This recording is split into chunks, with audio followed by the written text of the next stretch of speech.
There are many people who have the limitations in their minds, who have lost that fire in their eyes. You aren't given any breaks in life. You make them for yourself. We are all being tested in life.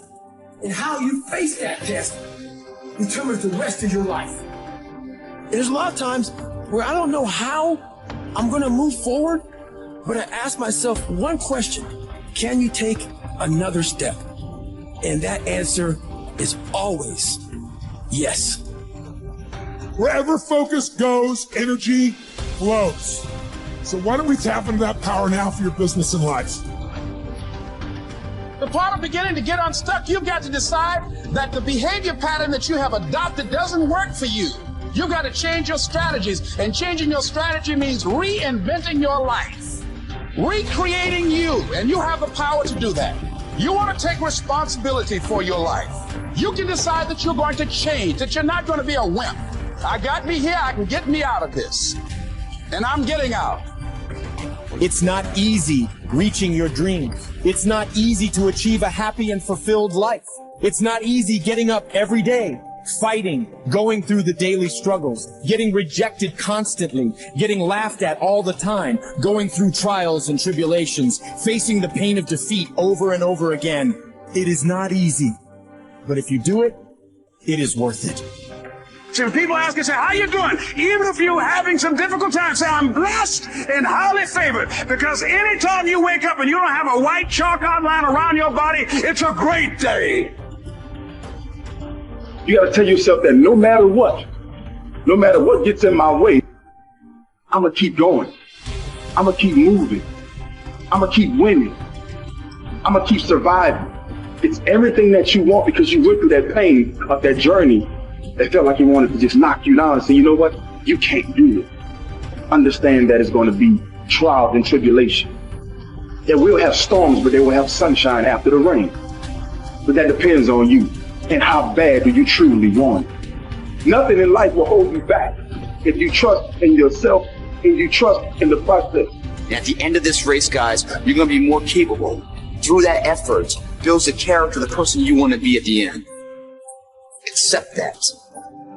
And so I say to you, it's possible you can live your dream. If it's becoming a diamond, if it's having more, it's achieving more, it's possible you can live your dream. It's necessary that you have a plan of action, that you're resilient, that you stick to, that you have the vision and never give it up, that you become creative and relentless and keep on coming back again and again and again, and that it's you that you got to take personal responsibility to make it happen. And when life knocks you down, jump back up and say, it's not over until I win.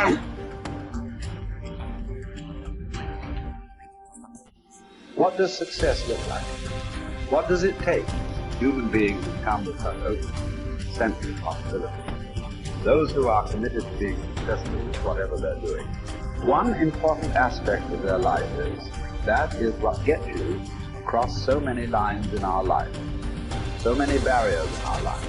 This happened in your school, maybe later in your university, later in your work. It happens to people, maybe not everyone, but to a whole lot of people. Their commitment to success is weak. They want to succeed. They will take 3 steps, then something little interesting happens here. They will go away here, they will go away there, they will go away there. Hey, I want to live. Their commitment to success is weak.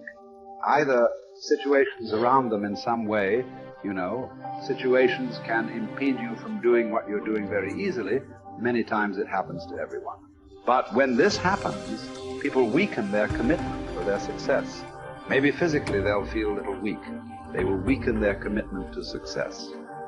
Maybe their emotions slosh around a little bit. They will weaken their commitment to success.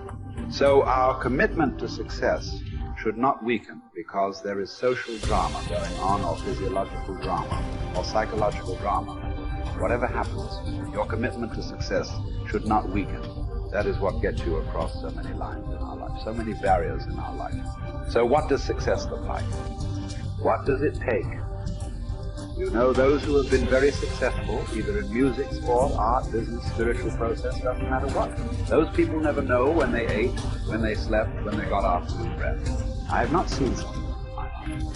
So those who are committed to being successful with whatever they're doing, one important aspect of their life is they're not settling down where, because comfort will happen when they lower you to a very, very comfortable. Have you seen how comfortable they are? Once they're dead, if you throw them there also, they're comfortable. If you lower them, they're comfortable. Right now, it's about ensuring that there is profoundness of experience and there is impactfulness of activity. Because if they had given you a limitless amount of time, you could do all those things. Nothing wrong. I'm not against it. They gave you such a little time with such tremendous potential of being human. That's the problem.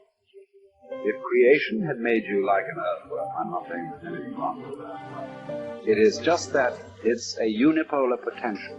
It can only do that much. An earthworm is not thinking of climbing a tree because it knows it'll be picked up by the bird. It never has such aspirations. It just wants to recycle the earth. You know, it is beneficial to so many other lives, including us, but its objective is very clear: to eat and to reproduce and to die. Very clear objective, that purpose to fulfill, right? I don't think he sleeps in the afternoon. I don't think so, because many afternoons I've seen earthworms. They were all vigorously active, but a human being came with too many potentials. Because of that, it needs a certain level of striving for a human being to forget about the world, to consider yourself successful. If your idea of success is you're doing little better than your neighbor, I call that sickness. That is not success. You are happy that your neighbor is worse than you. Is this sickness or success? It is sickness. But in some way, you feel fulfilled with what you're doing. Let's consider that as success for now. It doesn't matter whether you're better than somebody or worse than somebody. That question should not even come up in your mind. But in some way, you feel you're using yourself fully and there's a certain fulfillment. Well, if you're capable of just closing your eyes, simply sitting without any activity, that's fantastic. But you cannot do that. You cannot do that right now. In the states that you are, you can't simply close your eyes and become still. Instead of being busy, you will become preoccupied. That doesn't mean you're improving. That means you're regressing in some way. The problem about this success is people always making judgments. I did this. I did that. Maybe this didn't work. Maybe this is a mistake. That's a mistake. There's no such thing in life. See, at one time you were a monkey, all right. Hey, this is not me. This is that English. Charles Darwin said you were all monkeys. At one time you were a monkey just a brief while ago. Was it a mistake that you committed? That you were a monkey? Or was it just a certain stage of evolution? Was it a mistake or was it just a certain stage of evolution? Similarly, since you were born, because as a human being, you're born largely unformed, unlike other creatures. Other creatures, if their food is taken care of, they know what to do with their life. Because human being has come with such open sense of possibilities. You come unformed. You don't come fixed. You have to fix yourself. Different people throw different types of balls at you. From all over, your parents, your teachers, the school, the neighbors, the society, and the world throws all kinds of things at you. Gather all this muck and make something worthwhile out of yourself is your business. That's your success. It doesn't matter whether somebody thinks you're worthwhile or not. You feel you are a worthwhile life. Good enough for now. World may not recognize. It doesn't matter. But you know you are worthwhile.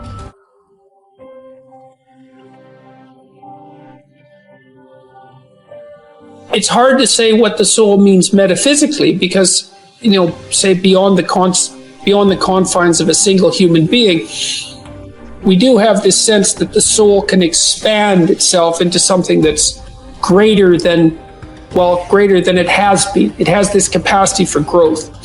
And we do have this sense that the soul can expand itself to the point where it's enlightened, for lack of a better word, that it's working as efficiently as possible to transform everything that's unnecessarily painful and malevolent about the world into what's positive and good.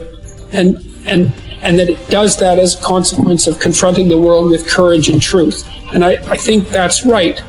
And I do think that means that the soul participates in something eternal which is the attempt of being itself to transform what's unnecessarily painful and malevolent into what's good, and that human beings actually do participate in that, and that that's part of the reason that our ancient tradition insists that we're made in the image of God.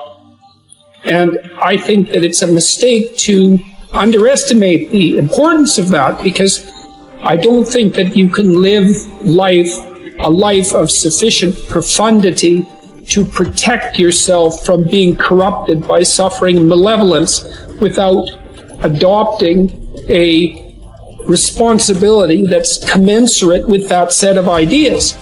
I think that you either orient yourself upward, to the star above the horizon, and try desperately to improve the structure of being, or you work at counter purposes to it and make things worse. I don't think there's a middle ground. In fact, to the degree there is a middle ground, it tilts towards the negative, because people who try to occupy the middle ground generally try to accrue the benefit, let's say, without adopting any of the risk, and that's not acceptable, not helpful. So that's a soul to me.